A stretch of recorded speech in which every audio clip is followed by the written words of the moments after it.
Hello everyone, my name is Nico and I'm from Wiki's Community Development Team. This is part 1 of a series of walkthrough videos I'll be your guide for.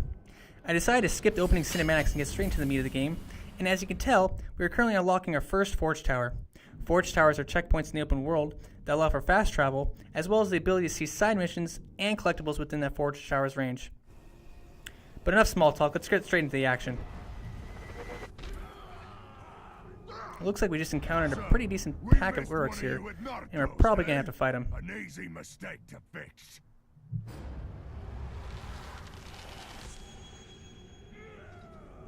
I'm going to channel my inner Wraith here, get in range mode, and use what's called Focus.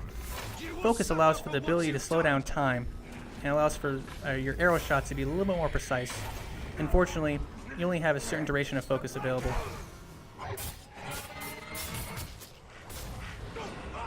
That seemed pretty easy.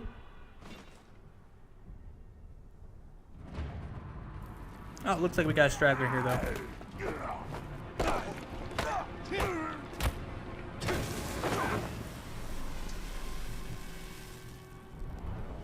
Go back to him.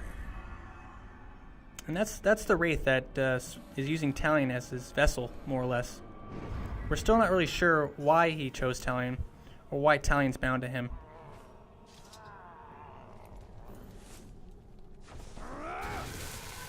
And as you can see, Talion is using what's called the Dominate ability. Dominate ability allows for him to see the minds of enemy Uruks and gain intel on other Uruks in the society. So it looks like we just got our first intel. So we're going to go look for, looks like Gimub the Slaver. We're going to see where he is in the world, and then we're going to see how strong he is. Looks like he's only power 4, which is relatively weak, so he shouldn't be that tough to take down. Looks like he's located in the northern part of the map as well, so we know where to find him now. And now we are in the open world of Mordor. This particular region is called Udon, and we are going to go find this slaver. It should be noted that in the early game, you should really stick to stealth approach. It's really tough to fight in large groups so early because you only have so many abilities. So you always want to try to approach your enemies from behind, from above, pretty much anywhere where they can't see you. And we're going to head towards the Black Gate. As you can see, the game is actually very aesthetically pleasing. A lot of detail went into this and it looks awesome. So once you approach this mission marker, we'll get the mission started. So we're going to get into the Wraith world. You can access this by the left bumper or the L1 bumper on your PlayStation or Xbox controllers. Kind of allows for like a map hack or a wall hack. You can kind of see bodies through walls as well as captains. It really comes in useful when you want to navigate through a large group. But for this right here, we're sort of in a populated camp, so there's going to be a lot of Uruks around. We want to stay kind of in the shadows. We want to get to the high ground and stay out of sight. So we're going to take out these archers, try to stay behind some cover, and get closer to the captain we're trying to execute. Okay, looks like we got one more archer to take out, and I think he's just on the far end right here. We're going to cross this little rope bridge. Yeah, there he is. We'll just do a quick stealth takedown. And below us is Gimub the Slaver. Let's see if we can get rid of some of his enemies. That guy sees me. As you can see, once his marker above his head turns red, then he's aware of my presence, and he'll probably call his friends to come help. Looks like we just gotta jump into it.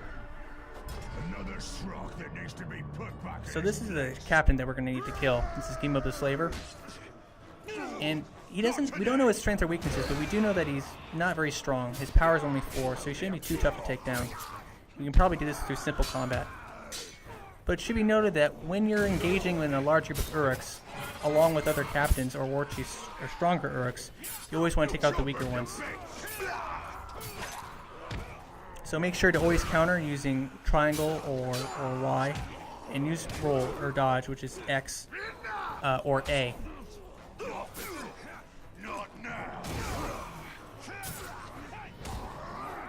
One of Talion's inherent abilities is called Ray Stun. Allows for you to stun the enemy and put them out of sort of commission for maybe a few seconds. Kind of buys you some time to fight the other orcs. Also, sometimes you can beat up the orcs, and when they have stars over their heads, they're eligible for what's called a ground execution. And this is pretty much an instant kill. However, ground executions do take some time, and if there are other Uruks around, they can interrupt that. Oh man, I just took a pretty big hit there. Unfortunately, your health doesn't regenerate, and you're going to have to find what's called herbs or plants within the world, and you can find these on the lower left HUD. They're a little small, a little tough to see, but once you find them, they regenerate your health to full. Oh man, I really need some right now. I think there's one really close by, so I'm going to quickly grab it. Hope the animation doesn't take too long. Woo! Okay, nice. Alright, so I should be in good shape here. I only got a few more orcs to kill. As long as I hit all my counters and make sure I keep rolling, I should be fine.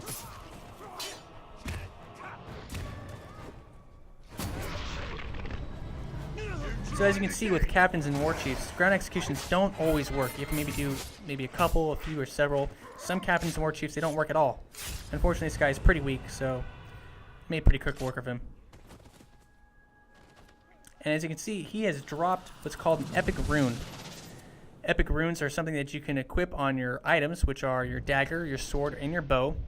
And they sort of add attributes to your weapons. So I'm going to add this rune particularly, and it's a rare one, so it's generally got better attributes. And the mission should be completed. Thanks for watching, everybody.